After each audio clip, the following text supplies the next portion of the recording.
Everyone, সকলে কেমন আছো? আজকে নিয়ে চলে এসেছি আবারও একটা ছোট্ট মিনি ব্লগ। আর আজকের ব্লগটা হতে চলেছে একটু বড়। আর পিসির বাড়ি পুজো রয়েছে, সেই পুজোরই আজকে পুরো ব্লগটা ছোট্ট ছোট্ট ভিডিওর মাধ্যমে তোমাদের সাথে শেয়ার করব। আমি যাবার পরেই দেখলাম সাজানো হয়ে গেছে, আর কিছুক্ষণ পরে মা চলেও এসেছে।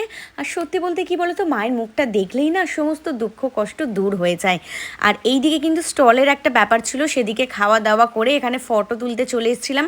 তারপরে দেখলাম যে ঝমঝমিয়ে বৃষ্টি চলে এসছে, ওয়েদারটা কিন্তু একটু ঠান্ডাও হয়েছিল। তারপরে কিন্তু এদিকটা দেখছিলাম যে পুজোর সমস্ত জোগাড় করা হচ্ছিল। আর এইদিকে ফ্যামিলি মেম্বাররা একসাথে হলে যা আর কি হয়, আড্ডা দিতে দিতে অনেকটা লেট হয়ে গেছিলো। তারপর আমরা খেতে বসে গেছিলাম। একদম ফার্স্টেই চলে এসেছিলো মায়ের ভোগের খিচুড়ি আলুর দম, তারপরে ছিল পনির পসিন্দা, আর ছিল শাহি পনির, বাটার নান, আর লাস্টে আমি আবারও খিচুড়ি নিয়েছিলাম। তারপরে ছিল চাটনি, পাঁপড়, মিষ্টি, আইসক্রিমটা আগেও নিয়ে নিয়েছিলাম, তারপরে আবারও পেয়ে গেছিলাম। আর এইদিকে গিয়ে দেখলাম যে পিসেমশাই মা খাওয়ার পরে ফুচকা স্টলের দিকে চলে গেছে। আমারও খেতে ইচ্ছা যাচ্ছিলো বলে ফুচকা নিয়ে নিয়েছিলাম। আর এদিকে দেখলাম যে পুজোর সমস্ত জোগাড় চলছে। আর এদিকে কিন্তু আবারও চলে এসেছিলাম মায়ের কাছে একটু দর্শন করতে, পুজোর যেটা হচ্ছিল। আর এই করতে করতেই রাত 4টে বেজে গেছিলো, মানে ভোর, রাত নয়।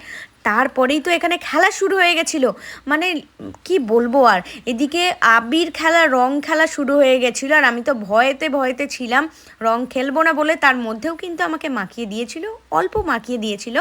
তারপরে কিন্তু এখানে চলে এসেছিলো মাকে বিদায় জানানোর পালা।